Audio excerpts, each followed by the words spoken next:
new home brings the promise of a fresh start. They were looking forward to a new beginning. We hope you'll be very, very happy. Moving into a nice neighborhood and having our own place, it was nice. But when true colors are revealed, dreams of the good life are shattered. You can't park here. There was absolutely no need for him to be so upset. It seemed like every day there was a new incident. This is my home now. This is my home. I think someone's watching us. It escalated very quickly. You don't answer when I'm knocking. I'm here now, aren't I? You're like animals, you don't know anybody. I thought he was just trying to scare us. What's going on? I'm not going to jail for that. What are you doing here? I did not want to die. Who could have foreseen the violence and the bloodshed that would result from a parking dispute? That must have been terrifying.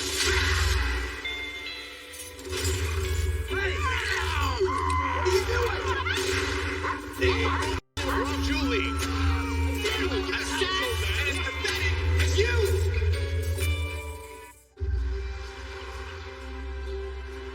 Biddeford, Maine is a small coastal city filled with beautiful landscapes and charming family neighborhoods. Biddeford is a pretty quiet town. A lot of friendly people, supportive community. I grew up there when I was younger. My whole family's pretty much grown up in Biddeford, so Biddeford absolutely was a great place to grow up. Really nice neighborhoods, kind of cookie cutter houses. It's a community where everybody plays and everybody goes to church on Sunday. Sue Stevens and her two sons, 19-year-old Derek and 6-year-old Braden, are looking for a new place to live in the upmarket neighborhood along Secaucus Road. The area of Secaucus Road is a beautiful area. It's higher upscale homes, bigger homes, manicured lawns. In 2012, early that spring, my boyfriend and I broke up. My son Derek and my son Braden and we wanted our own place, so we started looking for an apartment. Not looking good, boys. I don't see any for rent signs. Don't give up yet. I saw something here the other day. It didn't just disappear. Sue is a customer service rep at a local manufacturing plant, while Derek works in a car detailing garage. Derek is very easygoing, loving, caring, would do anything for anybody. He's a good kid. He's all about trucks and cars. Braden is the sweetest little boy. Him and Derek got along great. He idolized Derek. Stop the car. There's the place I saw the other day. I think we're in luck. Derek happened to see a sign for the place that we got on Secaucus. It was an old farmhouse that had been upkept beautifully. It was like a little duplex. It was a 2-story.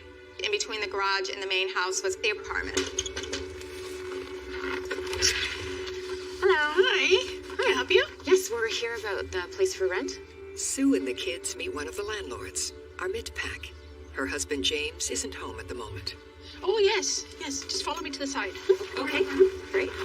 It was very pleasant. She was just a warm, friendly lady.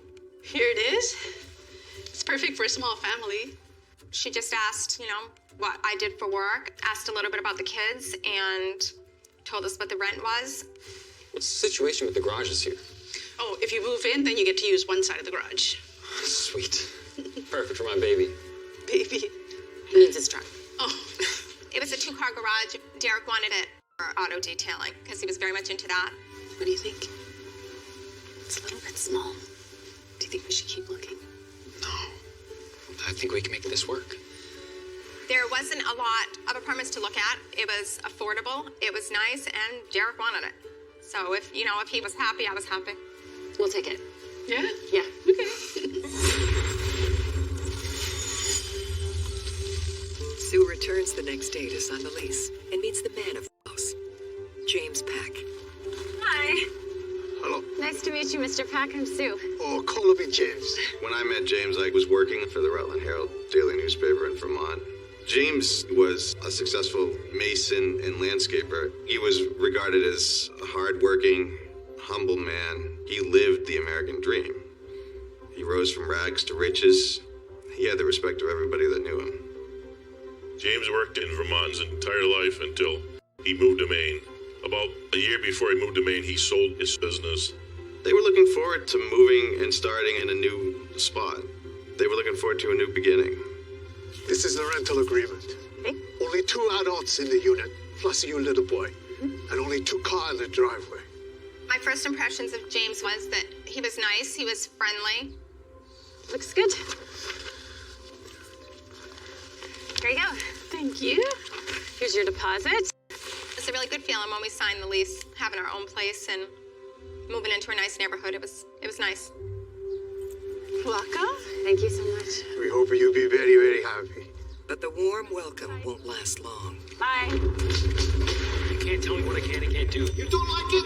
Move. The most shocking part is how quickly it turned. For now, Sue and her boys are excited to move in. Yet when they arrive, they're in for a surprise. When we were moving in, there were people actually still moving out. Apparently they waited till the last day. I don't know exactly what was going on with that, but you could tell there was tension, and it wasn't really a comfortable situation to be around. I just assumed that maybe they needed to move and they weren't happy about it. It's all yours. Thank you. You need help to bring your stuff in? Oh, that's okay. Thanks. We got it.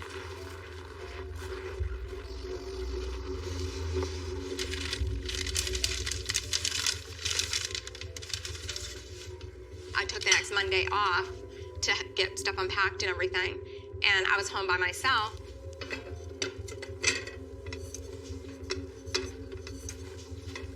No! What are you doing here? Sorry. Didn't know you're here. Have to check plumbing. James Pack just walked right in the door. So that kind of made me uneasy. Most of us would be taken aback to have their landlord, any landlord, barge in on them, especially when they don't know that person very well.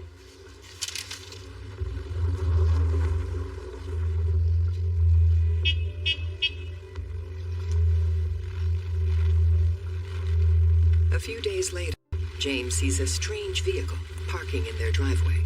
Whose car is this? Only 2 cars in the driveway, that's the rule. James's attitude towards his tenants came more from having run a business for so many years. James and Ahmed seem to be holding their tenants to the same standard that they would an employee. Don't worry, Jim. I'm sure it's not going to be a regular thing. The car belongs to Olivia Welch, Derek's girlfriend. Olivia's my little pride and joy. All of young 18, she was taking college classes. She also worked 2 jobs. Just wonderful. Wonderful. Hardworking girl. Olivia wanted to tackle the medical field. She was going to try and be a registered nurse. Olivia and Derek were inseparable. You know, it's the first real love. They were a very sweet couple. Very in love. You can't park here. It's not allowed. They got into a dispute. He did not want Olivia's car in the driveway. Hold on. You have to go park on the street. I don't care. You have to go now. And it was a big driveway. There was absolutely no need for him to be so upset. You go now. I'm sorry. I didn't know. I'll move my car. To say that his demeanor and his anger were exaggerated for the offense would be an understatement. Hey, you can't freak out on her like that. These are rules. You don't like it? Move. We really didn't understand that there was an issue, because looking at where she parked, there was no issue. It's not parking lot. It's only 2 cars. Yeah, I got it. They're not ones to yell back or argue back. They would just ignore it and walk away.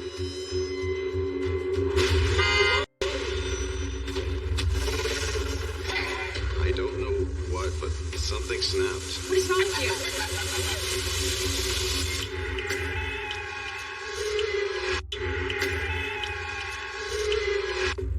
It amped up very quickly. He was just very angry. James was used to being in control of everything in his life. His business, his house, his finances, his relationships. Everything okay? No, it's not. They lied to us. He was just so particular and he wanted everything done perfect. He's rude to me. I'm sure it was just a misunderstanding, honey. No, it's no misunderstanding. We're too old to put up with this. James's life seemed different when he moved to Maine. He just didn't seem like he was as happy. He missed everybody in Vermont and all his friends, and he was somewhat a little bit lonesome up there, but I think it was wearing on him a little bit. Everything will be fine.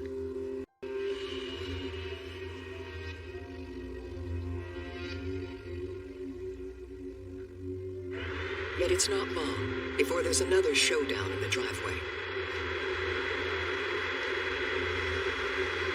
What on earth is that?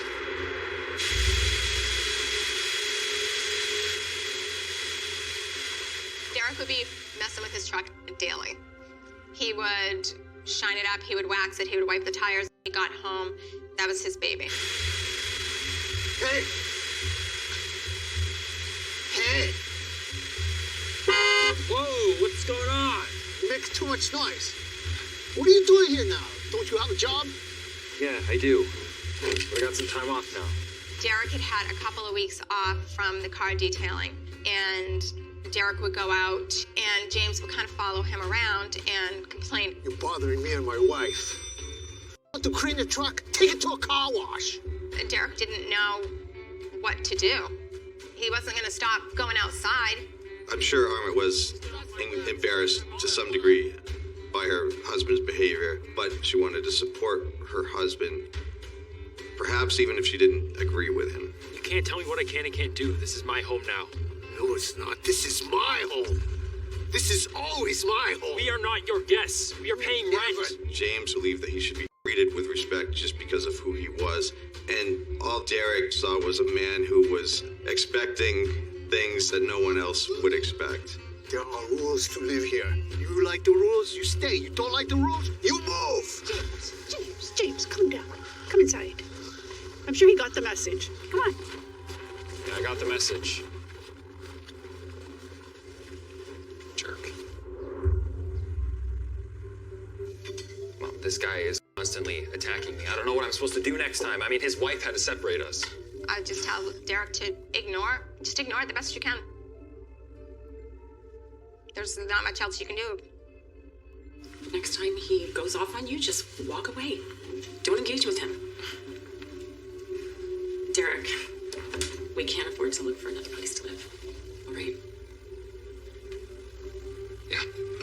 We'll just walk away. Promise? I promise.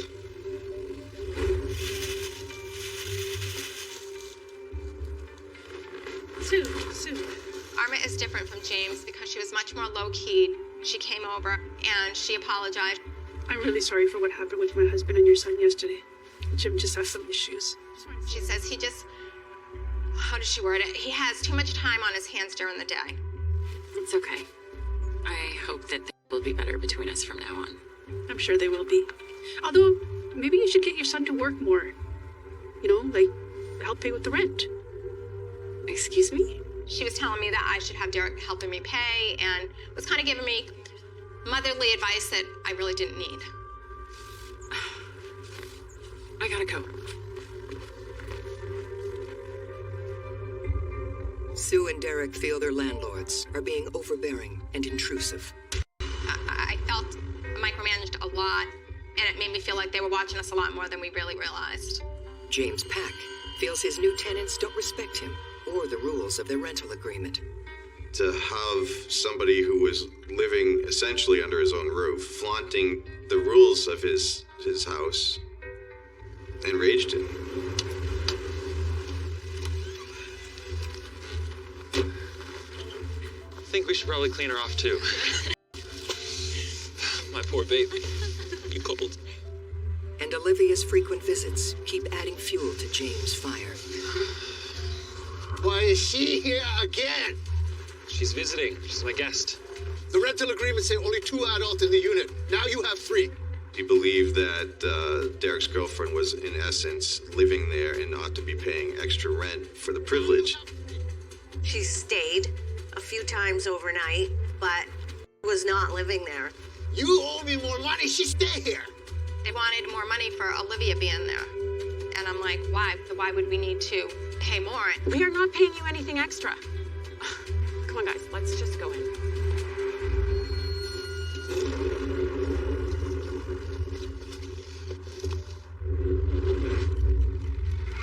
When Sue and Braden go away for the weekend, Derek decides to unwind with Olivia and his stepbrother Dylan. Dylan's a good kid. They were best friends. He would go camping with us a lot. He spent a lot of time at our house. But the fun and games are short-lived. Dad, meet you in real life. Okay. Yeah, sure. See you, buddy. Amazing. Okay, that's enough. You slow down. Hey, Derek, pause the game a second. Derek's stepbrother thought he saw something outside the window. Derek said, "Are you sure?" He says, "Yeah, there was somebody standing outside the window looking in." I think someone's watching us. I knew Arm worked nights, and her husband's home all night.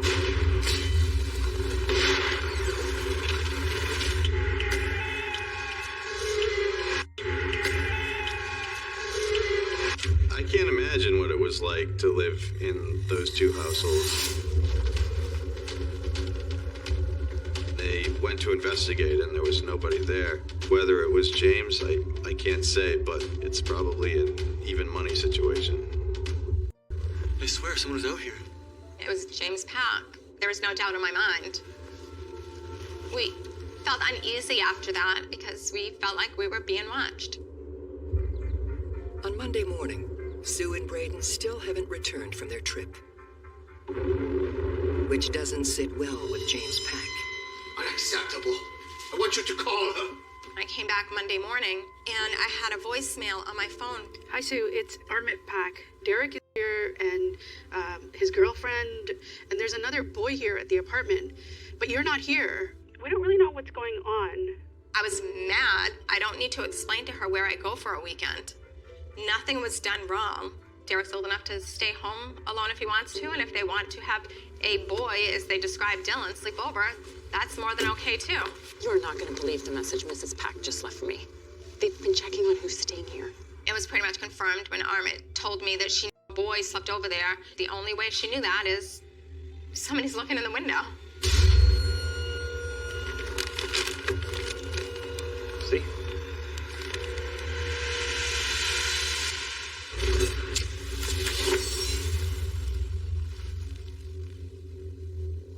I didn't feel comfortable. So I always had the door locked at night.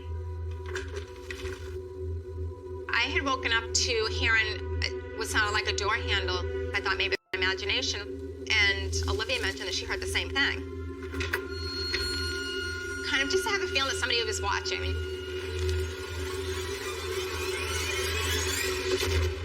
Sue and Derek are determined not to let James Pack make their lives miserable. For Sue and her son and Olivia, it seemed like every day there was a new episode, a new incident. James remains determined to teach his tenants a lesson in obedience and respect. He never missed a day ever. He was probably one of the hardest working person that I ever knew. He would go through a lot of help. If the help couldn't do up to his expectations, then he would get rid of them. As winter continues to hammer Maine, the intense snowstorms take a toll on James. James was a senior citizen. I can only imagine how hard shoveling snow would be to do by himself. The homeowner is furious that Sue and Derek aren't outside pulling their weight.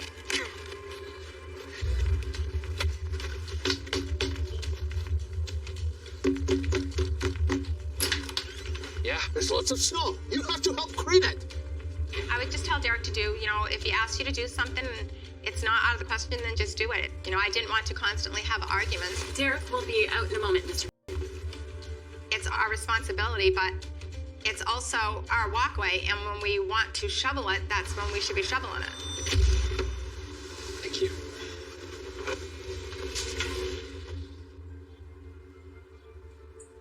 The tension between landlords and tenants surges when Sue refuses to pay December's rent.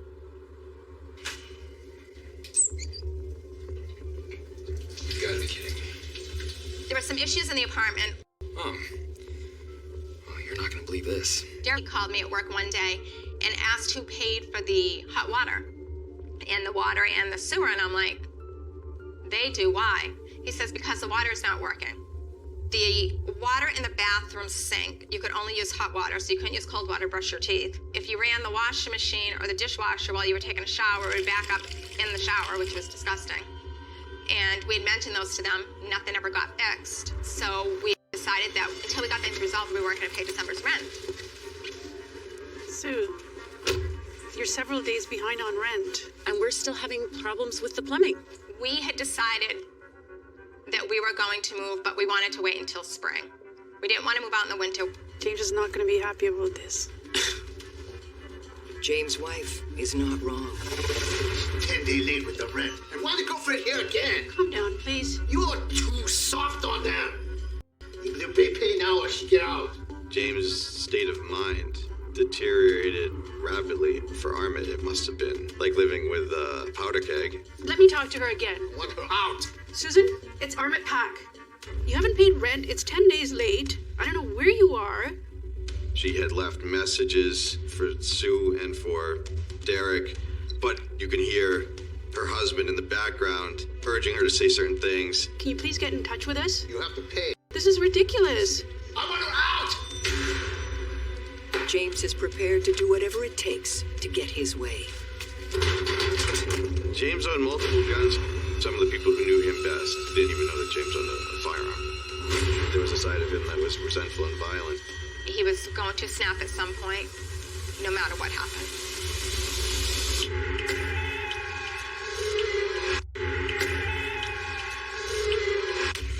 He let his evil hatred fester, and he created a situation that wasn't even there. James owned a .357 revolver. I think there was a side to James that nobody else saw. Jim, where are you? You right there.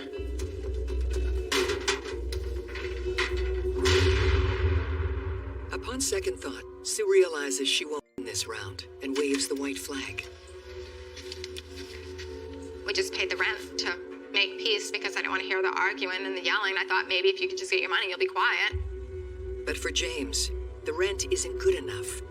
Over time, it was like water on a stone, and it wore him down. But as far as stones go, it did not take very long to wear him down. Soon another snowstorm hits, and the pileup in the driveway sends James over the edge. Look at this mess. I have to plow the snow. I can't with all the cars here. Hello? Sue?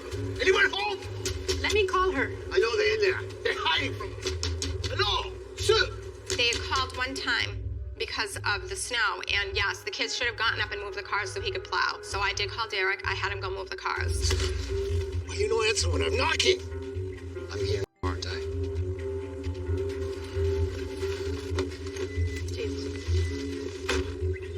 This can't go on. I want them out. Let's have a meeting with them, okay? Give him one more chance. Let me write her a note. Armit offered to bring the two sides together and try to extend an olive branch.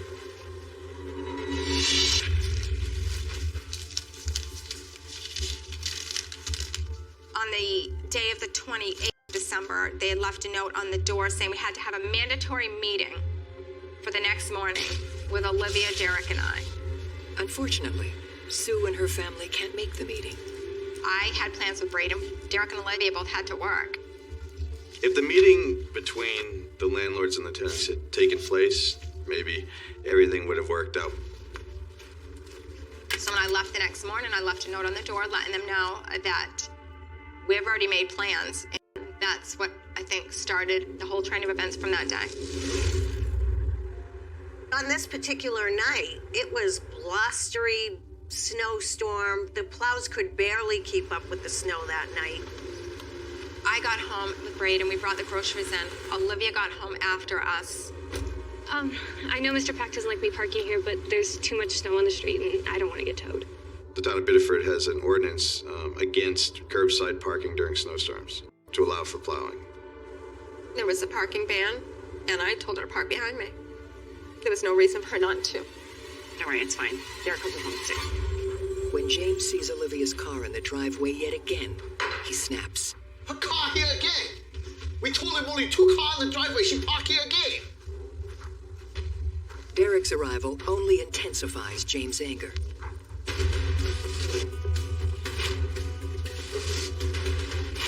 Hey, you and your mother making me sick. Why you go for car here again? Derek was shoveling a path around their door. Of course, James came out just screaming in his face. You can't even sell snow right. You do properly. You sell snow, you sell snow right. We were sitting in the living room and we could hear arguing outside. We heard raised voices. Olivia, take Braden into the bedroom and put a movie on for him, please. I told Olivia to take Braden into the bedroom so that Braden didn't hear any of it. What's the matter, you? Steal from an old man. Give me a snap back today. You owe me money. All of you do is to take. What's wrong with you? You owe only me had it out money. for me since the day I moved in. I told haven't you, done anything. only I 2 haven't done people. life. What's the matter with you? You know what you do? You take it from your mother. Stop talking to him like that. It was so off the wall, somebody acting like that. So I videoed it. You know I'm recording you right now. Excuse me, that is sick. Seriously, what is wrong with you? He seems out of control. James's level of inebriation that night had to have been a factor. I mean, how could it not? You still don't pay rent? You have your rent and you've had your rent every month. You walked in 16, 18 days late. You paid. You have had your rent. Don't talk to me like that. Don't do that. Oh my God, he's crazy. You know what you Call are? the police. You're an animal. You're like animals. You don't know any better. You think stealing from old people. We have not stole. What have we stole from you? It escalated. It escalated very quickly. So Derek did the right thing. He called the police. You're crazy. You're living like an animal. Hey!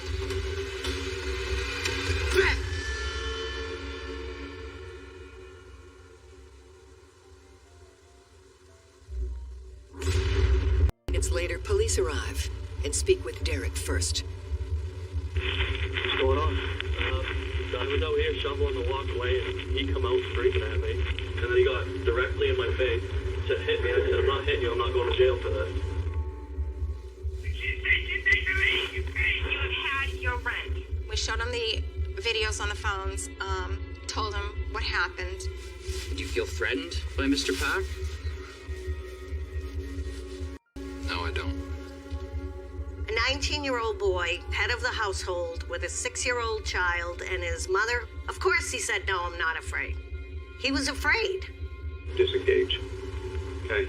Take the video, disengage, leave this shovel, come inside, let him do whatever. Okay? If it continues, obviously call us. I'll go speak with Mr. Pack right now. Okay, thank you. The officer finds James Pack drunk and enraged. Only 2 cars back and they got 3 cars. I can't do a thing about it. Sir, this is a civil matter. I can't make them move their cars or shovel snow. The police told James that he needed to use the law and the courts to resolve his dispute with his tenants. You're going to see me in the news tomorrow. You're going to see me in the newspaper. You can't threaten to physically hurt him. You can't threaten to shoot him. Sir, you can't make those kind of threats. Like to give a thing. He come to me running there. I like to shoot you. Yeah, but you can't tell him that. You can't threaten him that way. James repeatedly told the police that he wanted to shoot his tenants. You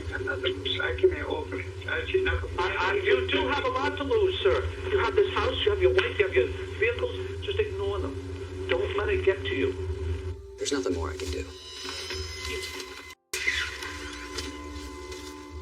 The officer leaves James telling Sue nothing of the death threats. All he says is, you should keep your distance from him tonight. I advised him, can't harass you, can't threaten you. Whether it was successful or not, I don't know. I'll find out. Well, just keep your distance. James drank upwards of, I believe it was 12 beverages that day. That's a shocking amount of alcohol for anybody to drink. For the furious landlord, there's no turning back now. The Police officers' attempt at de-escalating failed completely. Within minutes of their departure, James armed himself. The officer was probably just pulling out of the driveway when James Peck came out of his house, walked into theirs. What are you doing here? In those seconds and minutes that everything unfolded, it must have been terrifying.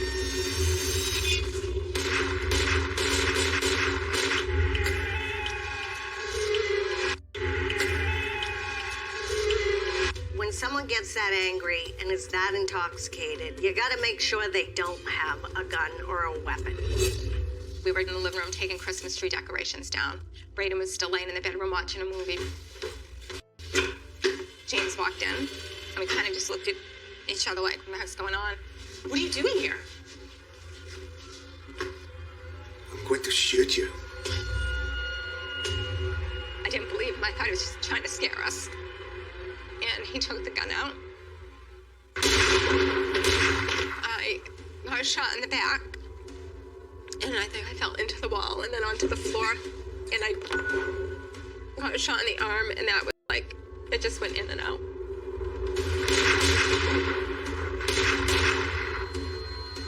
Don't worry. I'm not going to shoot you, little boy. I'm going to kill myself.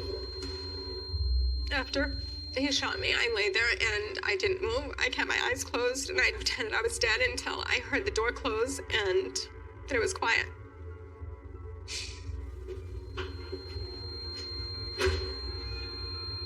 And I didn't hear anything else. So I yelled Derek and Olivia's name to see if they answered. I knew they weren't going to. So I yelled to Braden. And I told Braden to stay where he was. And somehow I still had my phone in my hand. I called 911. We've been shot. Please hurry. Somebody's been shot? Yeah. Oh, God, please hurry. They're on their way here. Stay right here with me, okay? Once the police left the house, it was exactly 3 minutes after that I called them to come back. Even with the outbursts and the threats, who could have foreseen the violence and the bloodshed that would result from a parking dispute? Officers kicked the door open, and I told them where Braden was. And then the ambulance got there, and one of the officers went with me. James barricaded himself in his own home after the shooting. The negotiator tries to convince James to surrender. Everything's too late. Everything's too late, Jim? Well, what do you mean by that? Tell me what you mean. I shot them all. Armit left her house and walked in the middle of a snowstorm until police picked her up. All I can think is that Armit realized her dream was ending. Everything that she had hoped would happen for her and her husband was crashing down. A lot has gone on right now. There's a lot that's happened. Jim, what I'd like for you to do is to put the gun down and to walk outside. After a 3-hour standoff, James finally emerges from the house. They move in, they use a taser. He's taken down, he's handcuffed, and he's taken away to jail. As they interrogate their prisoner, investigators are able to piece together the horrific shooting. James wasn't going to wait for the law. He was going to take matters into his own hands. James armed himself with a .357 Magnum revolver and stormed over to his tenant's apartment. What are you doing here? I'm going to shoot you. And then he shot Sue twice. He shoots Derek twice. And he shoots Olivia twice. We're talking close proximity. And my daughter was yelling, "Please don't shoot," because she was last. Imagine the horror. Sue called 911, and she said, "We've all been shot. The police were just here. James Peck shot us all. Please hurry, please hurry." I pretty much knew in my mind that Derek and Olivia were dead because I didn't hear anything else. I knew they were dead. I kept thinking in my head, Brayden needs his mom. And that's what I kept telling myself, Brayden needs his mom. I did not want to die.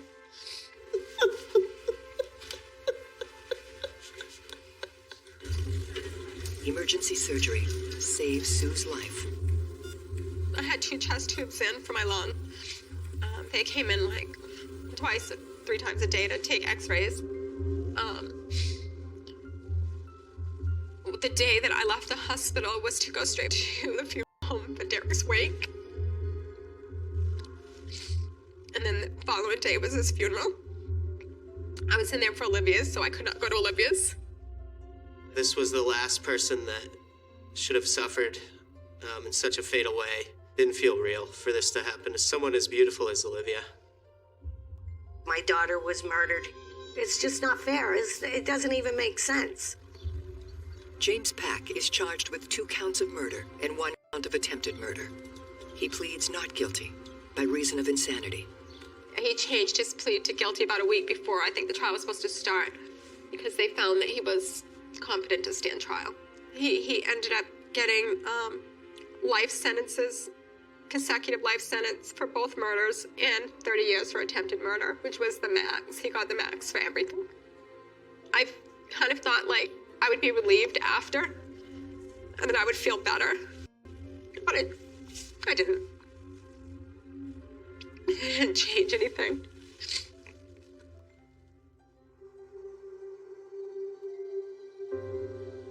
I am currently suing the Bedford Police Department for basically negligence and wrongful death. James told him that he was going to kill us, and the police told him you can't threaten your tenants like that. They thought that they were hollow threats. I had a gun, I shoot them. The officer said, it's a civil matter. I'm sorry, you have no rights as a landlord. That's a real calming thing to say to a man who is escalating, saying I'm going to kill him.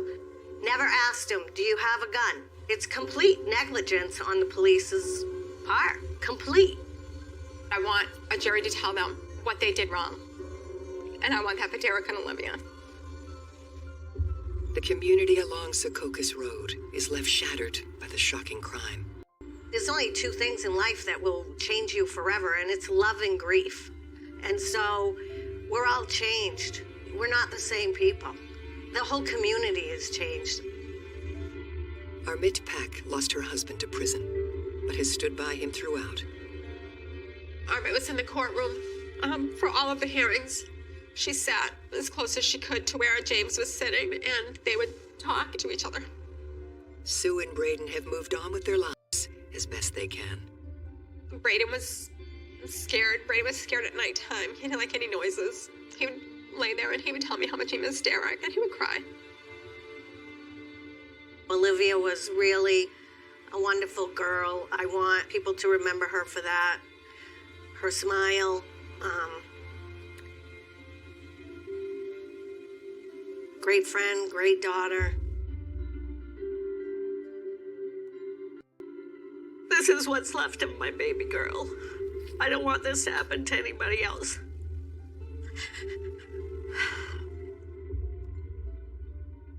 And I see so much of Derek and Brayden, and I watch some of the things Brayden does and the way he talks, and it brings a smile to my face because I see Derek so much in him.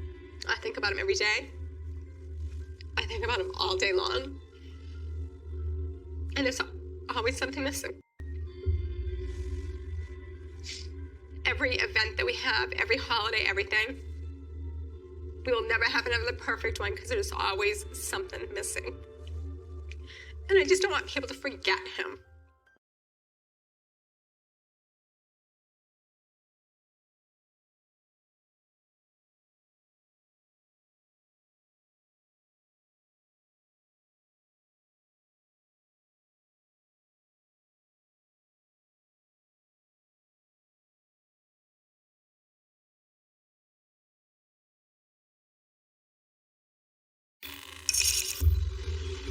Life in a small town has many charms and benefits. I can't thank you enough, Randy. The neighborhood helps each other. It's a close-knit neighborhood in a lot of ways. Stay for a minute. Have a drink with Randy. People out in that area depend on each other. But when old friendships are tested, Hey, you accuse my family of something? If you had trouble with one of them, you had trouble with all of them. they spark a merciless war to be the last man standing. They couldn't even pass each other on the road without arguing. You destroyed my truck. I was defending myself. It just ended up being a brawl. You won't get away with it this time. Each family wanted to get the last word. What did you do to my brother? It's just one big nightmare. I shouldn't mess with us. I've told them all the way along. I don't play games. Fight me! Come on, come on! The only way this was going to end was for somebody to die.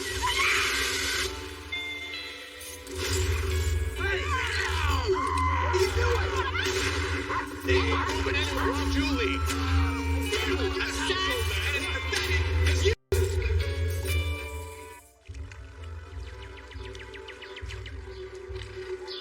Clendenin is a charming rural community in the heart of West Virginia. The town of Clendenin is more or less a suburb of Charleston, West Virginia. It's a tight-knit community. It's right along the river. It still has a little bit of mystique from being along the river. It's beautiful in the fall. It's beautiful in the summer. Really, I can't say anything bad about the area. It's full of good people. Nestled in the mountains is Laurel Forks Road, a winding country trail that's home to generations of families. Whatever country life's got, we've got it. We raised our kids there, and we always had a yard full, a house full of kids, neighbor kids, come in and out. Seems like everybody moves away, but eventually they come back. Look at these. These are beautiful. Look at that. David Elmore Jr. is a longtime resident of Laurel Forks Road, along with his wife Tasha and their 3 children. We're raising a real outdoors woman. Look at that.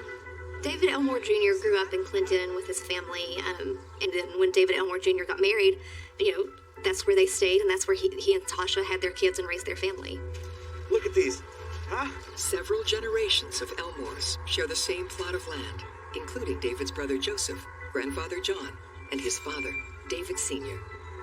In Appalachia, where the mountains are so dense, to get any kind of property where you can build a home is kind of at a premium, so it's very, very common for families to all live sort of along the same hollow, and that's what David Elmore Jr., that's what the Elmore family had done. The tight-knit Elmores love everything their rural homestead provides. They were able to grow up and blossom as adults, but still keep their roots really close together in Clendenin. Oh, sweetie. There you go, beautiful. That's for you. Thank you. Yeah. Living just down the road from the Elmores is veteran and local handyman Randy Woods, along with his wife Deborah. We moved to North Carolina for a while, but that got old hat and come back. And where we're at now, we've been there about 30-some years. We live on top of the mountain. We all used to have family gatherings, and there would be bunches of people at the house. We would have cookouts out there. It's just a big area. It's fun for kids. I will never get sick of this view. Same here. Randy. Now that Randy is retired, he and Deborah plan to live out their golden years in their little slice of heaven. I've got 6 kids, 16 grandkids, and 1 3/4 great-grandkids. We've got 42 years together. I like to have at least 42 more. Randy uses his newfound spare time to help neighbors in need. Finish with the wiring in your speaker. Should be good as new, David. The neighborhood helps each other. It's a close-knit neighborhood in a lot of ways. I can't thank you enough, Randy. A lot of the people want to get along. A lot of times, rural people out in that area depend on each other. I've always traded with the neighborhood. I've always been a trader. You do something for us, we do something for them. Stay for a minute. Have drinks with Randy. Oh, wow. Thanks, John. The goodwill between the Elmore and Woods families spans decades. Well, when we first met him, Randy helped them out a lot. They'd buy a car from him, and he'd let them make payments because they couldn't afford it. They needed money for diapers and food and stuff, and we'd let them borrow it, but they always paid back. And everybody got along good. It started out as a kind of a good relationship. But it only takes one wrong move for old friends to become sworn enemies. We are going to have you arrested. What you saying? We've had a good life until this happened. Randy Woods is leaving for a doctor's appointment when he spies an unknown vehicle on his property. There was a car sitting there, and I thought, well, somebody broke down was the first thought. You okay? Yeah. Sorry, buddy. Let's get out of your way. He said his car broke down, and he just let it cool down, and I looked in the back seat, and here was my weed eaters, chainsaws, tools he had loaded up out of my garage. Hey! What are you doing, man? I reached in the car to get the keys, and he got it started and got away from me. There he went. I didn't know what the hell's going on. I didn't have the slightest idea who he was. Well, I got in my truck and followed him out the road, but I couldn't find him. I did finally find a set of fresh tracks that went up the hill. When there was his car up at the Elmore's house. So Randy goes to the Elmore property, but he doesn't find his tools immediately. With the driver of the car and his tools both missing, Randy tries a direct approach. He talks to John Elmore, who again is his neighbor who they've known for years. Hey, John. Randy, what are you doing here? That's kind of the neighborly thing to do. I think they, at the time, probably had a relationship that allowed for that kind of communication. You know, somebody took my tools. What? Yeah, and whoever took them was driving that vehicle. You accusing my family of something? Easy, easy. I'm not trying to get anyone in any trouble. He insisted nobody been out of that house. And I told him, I said, John, I said, I know. So I told him, I said, I'm going back out. I'm talking to the law. We're coming back up here. I'm going to find out where my tools are. You ain't. For them to do what they've done, the thing about it is, anytime anybody needed something out there, he'd give it to them or let them borrow it. But for them to act like that, it's hard to accept that with anybody. Yeah, I got a report of theft. Copy 282, good. So what do you know about this man's tools? I don't know anything about any tools. The authorities question everyone on the property, including a family friend of the Elmores. I'm just here visiting. I've been here all day. When the deputy felt the car hood was hot. You could tell the car just pulled into the driveway.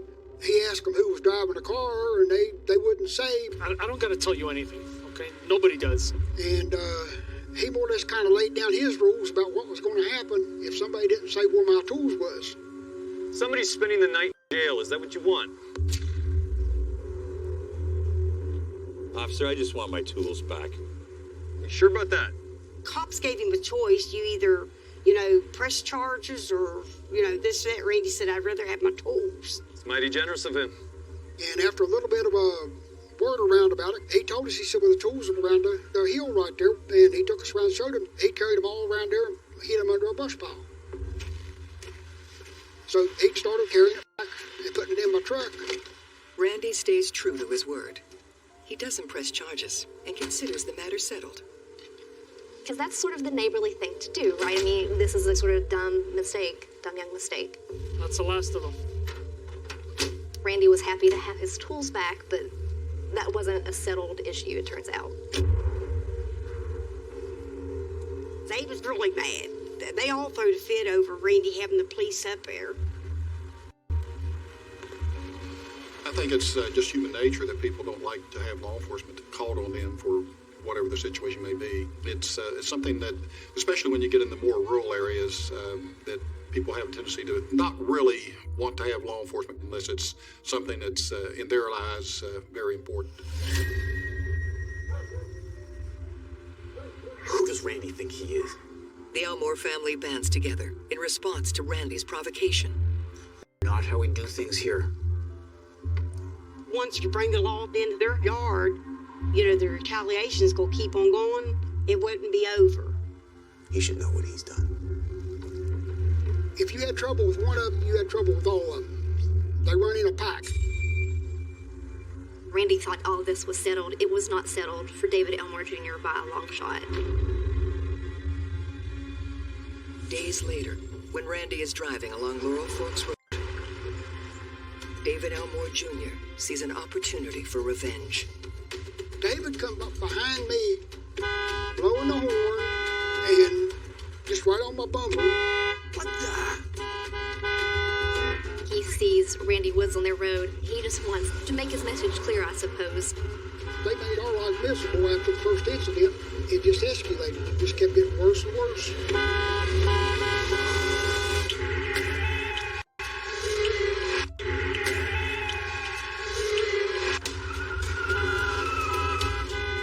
Some things, they just escalate out of control. You have no control over it. After the incident with Randy Wood's tools, David Elmore still is holding a little bit of a grudge, and he runs Randy off of the road. And then the truck quit. And I was having a little trouble out of the wiring with the truck or gas in the water. I'm not exactly sure what it was. But according to Randy, the nightmare isn't over yet. Well, here comes the old man, John Elmore, off the hill.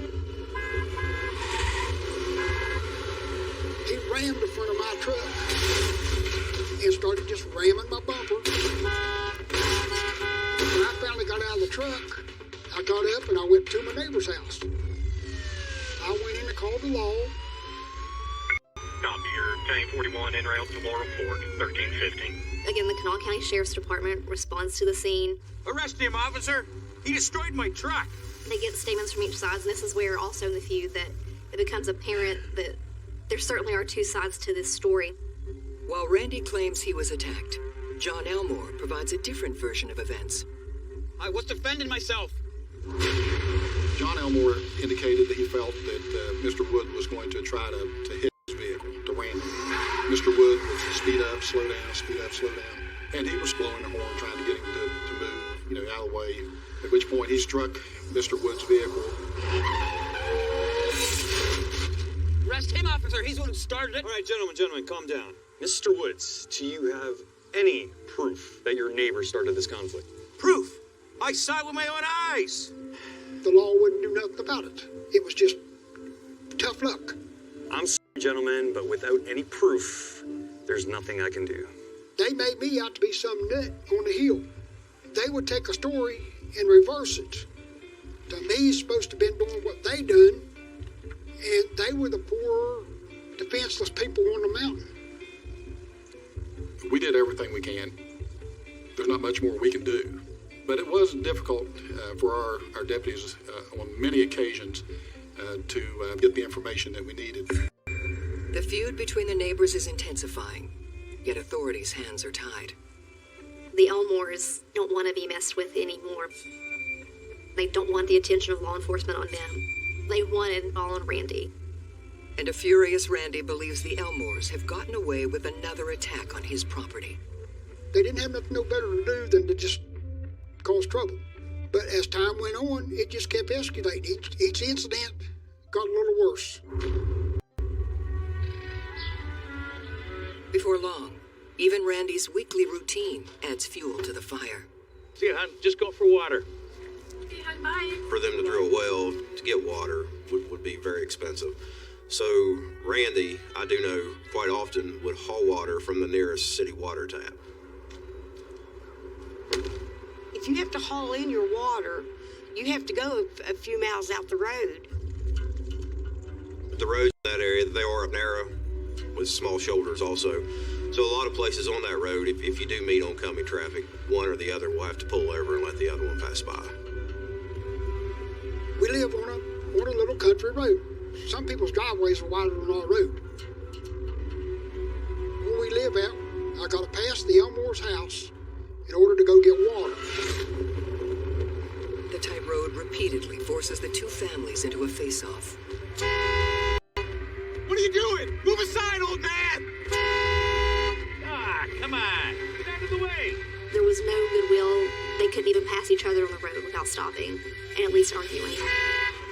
They already didn't like each other, and to have to essentially pull off the side of the road and allow the other one to pass, that presented itself an opportunity for both parties to start trouble with each other. Get out of the way! Every time Randy went out to get water, there was always something going on. You never knew when trouble would start, and it's frustrating not to be able to live a normal life. It made it rough on Randy. was quiet for a few days, not very many. Soon, Randy is convinced Joseph Elmore is stealing gas from his property. We wasn't sure if that's what he was doing, but every time you turn around, there was something going on with one of the Elmores. You thief! You won't get away with it this time! That's just, again, something that Randy can't abide by. These people are proud. They're proud of their property. They're proud of the homes they've made, the homesteads that they have. So this would have just been really offensive, for Randy at least. According to Randy Woods, he chases Joseph Elmore along Laurel Forks Road when suddenly his neighbor loses control of his vehicle. He hit a tree, and it throwed him off a four-wheeler. I think it broke his collarbone, broke his arm.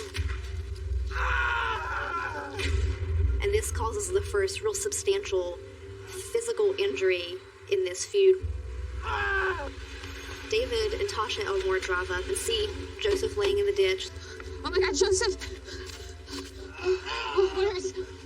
What did you do to my brother? Randy didn't sit back and just keep his mouth shut. He let him know how he felt about it. Randy let him know that he wasn't going to put up with it. I'll kill you if you come near my property again. Easy, Randy. And it ends with Randy Woods threatening their family that if anyone in their family messes with Randy Woods again, Randy's going to kill somebody. Somebody's going to die. Easy, Randy.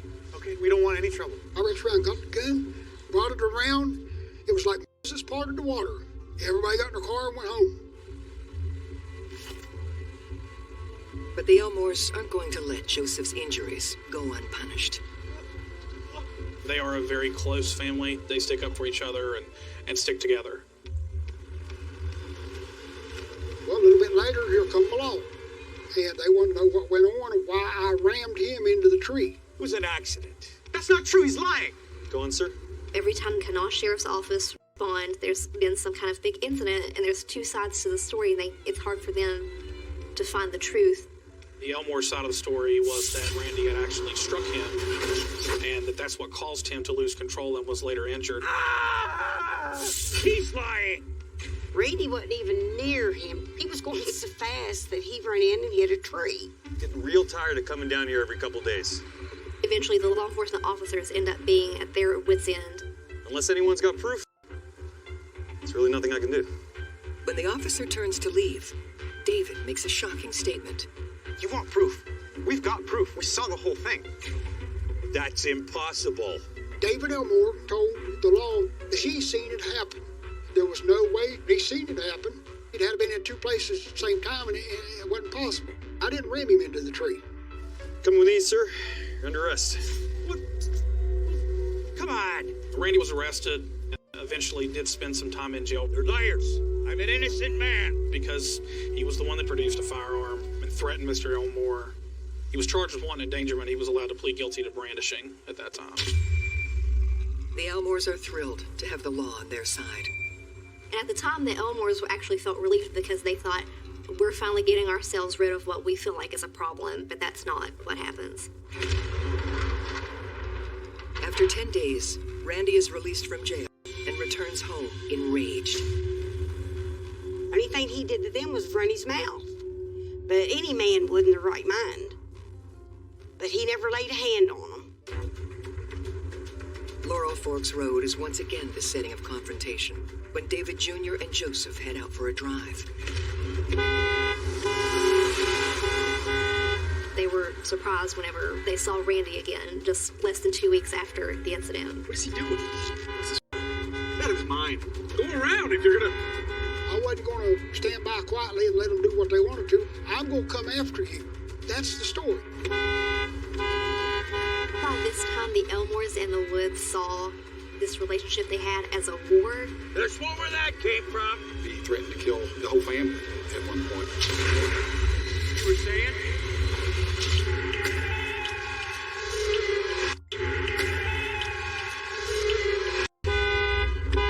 There's nothing worse, I don't think, than having a constant feud with your neighbors. He's asking for it. I don't know what his problem is. It kept getting more serious and more serious. Anything that happened to them, we got blamed for it.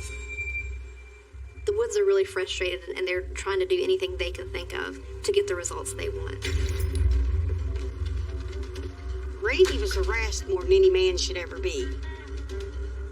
In a way, it's kind of a help. According to the Elmores, Randy escalated the feud when he started tormenting them at home.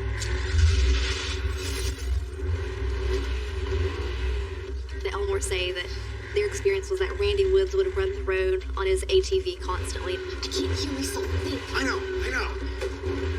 In situations like this that were just almost constantly happening, almost on a weekly basis.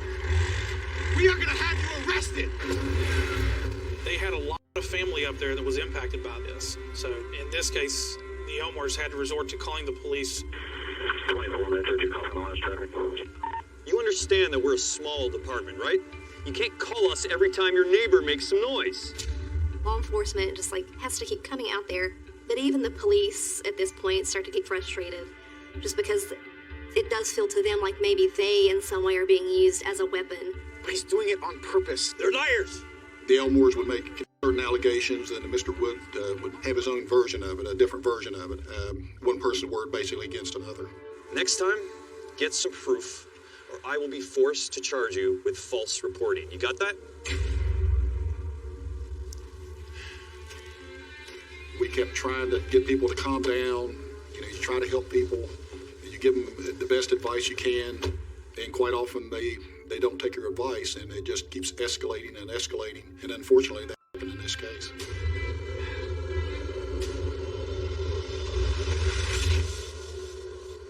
A few weeks later, Deborah and Randy are playing with their grandchild when, according to them, David Jr.'s aunt, Cora May, triggers a new wave in the war. Hey, there you go.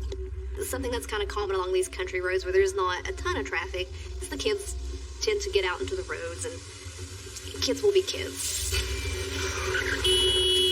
No more come out the road. Get the damn little MFers out of the damn road. If you don't get them out of the road, I'm going to run over top of them. Yada, yada, yay, yay, yay.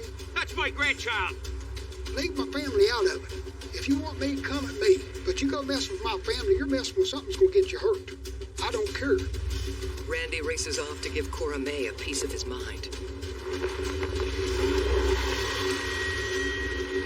Obscenities were shouted to and from both parties. Randy gets in his vehicle and starts tailing Cora. But when he pulls up to the Elmore property, he quickly realizes he's outnumbered. And this is where the numbers of the Elmore family really take effect or work against Randy. They block Randy in. Now, I didn't have a gun with me. If I'd had a gun with me, maybe we'd have stopped and argued. Maybe we'd have had words. But it wouldn't have laid out the way it laid out. I didn't know what was going to happen was going to happen. Oh, come on. According to Randy Woods, David Elmore Jr. makes the first move. David Jr. had a steel pipe. What's this all about? Well, he took a swing and hit me with the pipe. I think the first hit hit me in the head, and that knocked me backwards. Hit me in the side of the head, knocked my dentures out, knocked my hearing aid out. They start assaulting him with pipes. They knock out his teeth. I mean, like, his ears are almost severed. It's a really brutal and violent attack. I'll show you to mess with us.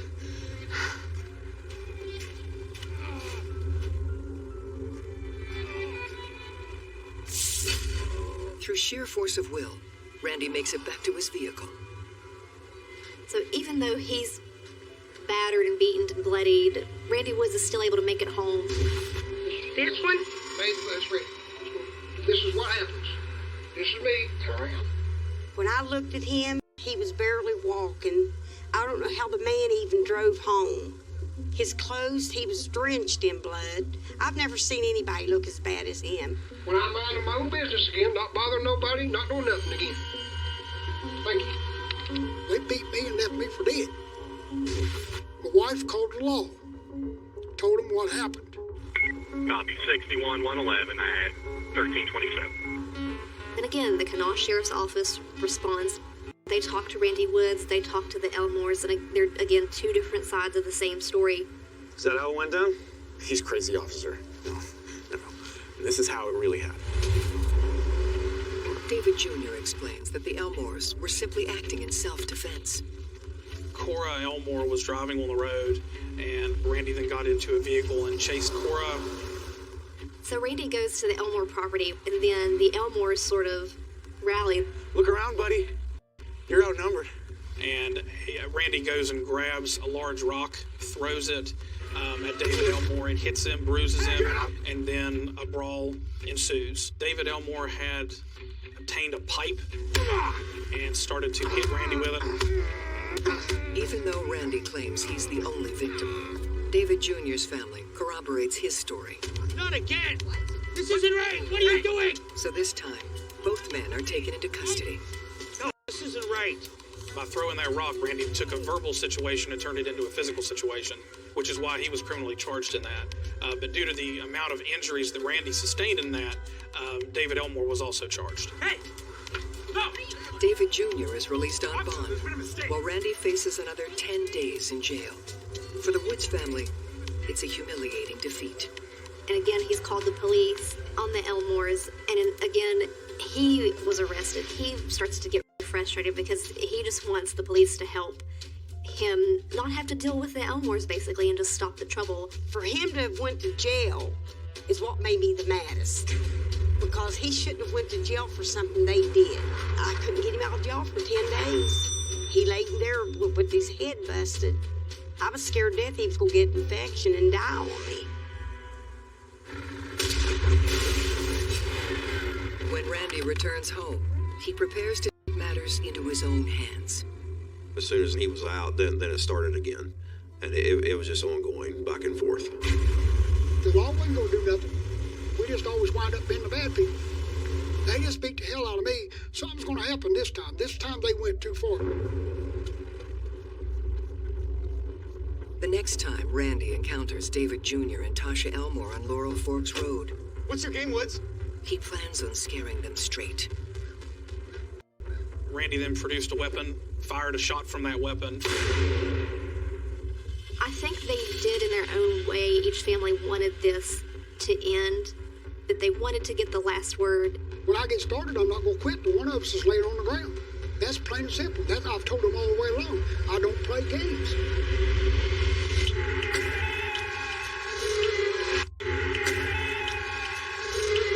You were saying? Anybody could see that this was getting to the point where something bad was going to happen. So you want to beat up an old man again? What's the use of calling the law if nothing's going to be done?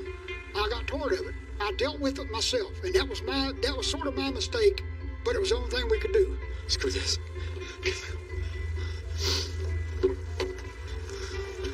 That Randy was later charged with another count of wanton endangerment for producing that gun. See this one? Yeah, I did. So around this time, David Elmore Jr.'s father, David Sr., passes away pretty unexpectedly. Having your father pass away so unexpectedly would be hard for anyone, and it certainly is difficult for David Jr. to deal with. And it seems like the way that David Jr.'s grief manifests is not an internal process for him by any means. It seems to play out against Randy Woods. It's all his fault! David Elmore was boo-hooing because I put David under so much stress, or we'd done so much stuff to him that David died over stress. Randy had nothing to do with it. The guy was an alcoholic. I mean, his daddy never had a day that went by that he didn't drink. And David couldn't accept the thought of his daddy, gone. The boy just never quit. Come on, Randy! Let's do this right now! Fight me, Randy! According to Deborah, she later catches her husband and David Jr. in another standoff. I'm sick of you. I'm sick of this. Let's go. Let's finish this, Randy. Fight me! Come on! Come on! He comes at me. Come up here, you son of a bitch. I'm going to kick your ass. Let's do it, Randy, then! According to one side, Mr. Elmore began a confrontation with Mr. Wood. Of course, the other side indicated that Mr. Wood was the aggressor. It just ended up being almost a free-for-all type thing between the two men and their wives. Do it! Give me a reason! Come on! Him and Randy was into it, and he kept on telling Randy to come and get him. Randy said, buddy, I'm too old for this mess. Let's finish this right now! Look, I told you, stay away. I'm too old for this. As Randy tells it, Tasha escalates the fight. Get lost! So we stood there and argued. His wife, Tasha, jumped on my back. She took her fingernail and scratched it outside my head, trying to get in my eyeball. My wife jumped and grabbed her by the back of the head and jerked her backwards. Honey, I took my keys and slammed them into her and got her by the hair of the head, got her off of his back. She knocked me to the ground and kicked me. Go on! Go on, man! As quickly as it started, the brawl dissipates. Okay, sweetheart. We called the law. We told them what happened. I'm gonna need an ambulance. They come out and took our statements, took David and Tasha's statements. Without proper evidence, police won't file charges. But the damage to Deborah's face is severe. Oh, she blacked my face pretty good. And that's the first time I've ever been in the middle of a fight. But nobody's gonna do that to him. I mean, if I have to, I'll do it again. There was nothing ever done about it. They was allowed to kick my wife in the face. And nothing ever done about it. That burns you. The once peaceful community along Laurel Forks Road is a powder keg, ready to blow. I think it finally just got to the point where it was escalating so much that they felt that they had to do whatever they could do. Whether they knew it or not, it seemed like the only way this was going to end was for somebody to die, because neither side was willing to back down. 2017, it was alleged that Randy Woods was traveling on his ATV. As he continues down Laurel Forks Road, Randy spots David Elmore Jr. Instead of letting each other pass, they just can't let anything pass between them, even air. So they stop. What do you want? There's a verbal altercation, again with threats against each other's lives, against their families, and nobody thinks they're wrong. You don't belong here. Get that ATV off the road. Get out of here. And this time, Randy hits David Jr. where it hurts. You keep talking like that, you're gonna see your daddy real soon. David Elmore, his resolution to this conflict is to grab the first thing that he can find in his car. What do you got? Come on. Nobody wants to see anybody get killed for any reason. It was very unfortunate that the one thing that we were all afraid of happening actually happened.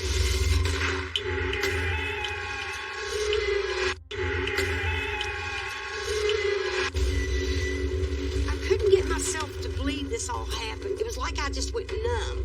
What do you want? Randy pulls over on the side of the road. The Elmores pull up beside of him.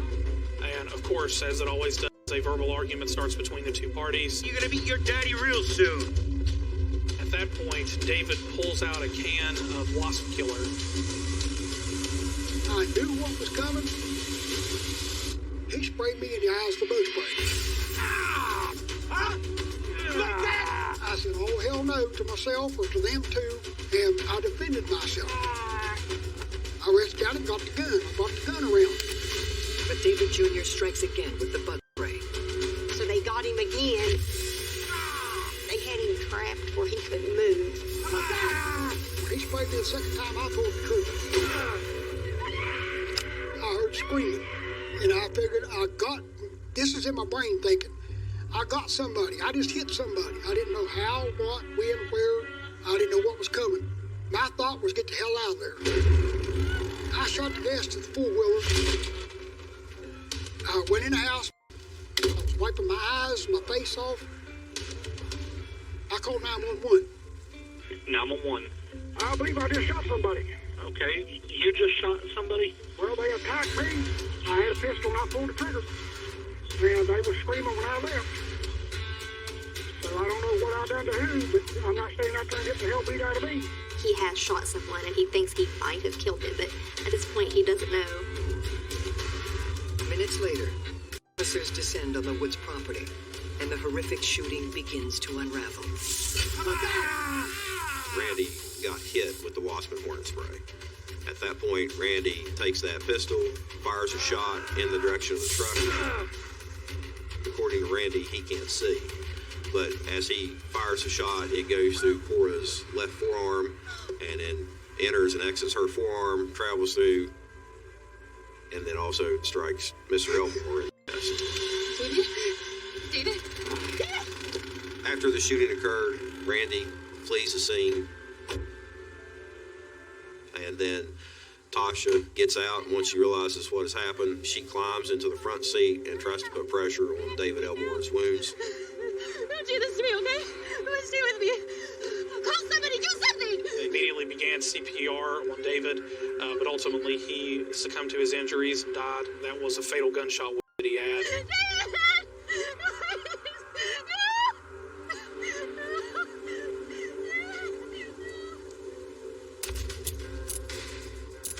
Officers took possession of the firearm and possession of Randy. He was arrested and he was taken to jail and booked on first-degree murder charges. It was a nightmare to me. See, I wasn't home. Deputies, please. She'll be here any second. And I tried to make it home. I was trying to get myself home so I could be with him. It must have been 3 or 4 days, maybe a week before I got to see him, to talk to him. As news of the murder spreads around Clendenin, residents are shocked to learn that the decade-long feud turned deadly.